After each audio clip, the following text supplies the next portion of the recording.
Saudara-saudara, di tengah itu cita-cita yang begitu besar, yang begitu kita idam-idamkan, kita perlu suasana kebersamaan. Kita perlu suasana persatuan. Kita perlu kolaborasi kerjasama, bukan cekcok yang berkepanjangan. Kita perlu pemimpin-pemimpin yang tidak caci maki, pemimpin-pemimpin yang arif, yang bijaksana, yang mengerti dan cinta budaya dan sejarah bangsa sendiri, yang bangga dengan adab, tradisi, dan adat bangsa kita sendiri. Kita dari sejak dahulu, pemikiran, kehendak, dan rancang bangun pendiri-pendiri bangsa kita, dari sejak awal bangsa ini berdiri, kita ingin menjadi bangsa yang berdemokrasi. Kita menempatkan kedaulatan rakyat setinggi-tingginya.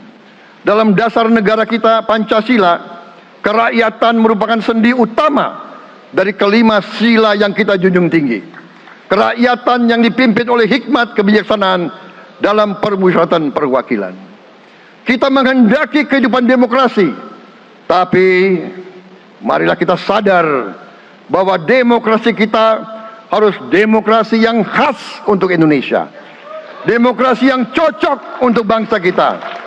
Demokrasi yang berasal dari sejarah dan budaya kita. Demokrasi kita harus demokrasi yang santun.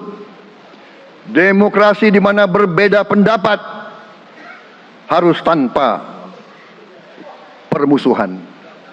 Demokrasi di mana mengoreksi harus tanpa caci maki. Bertarung tanpa membenci. Bertanding tanpa berbuat curang.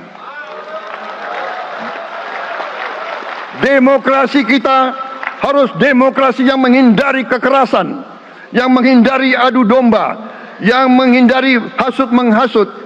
Demokrasi kita harus demokrasi yang sejuk, demokrasi yang damai, demokrasi yang menghindari kemunafikan.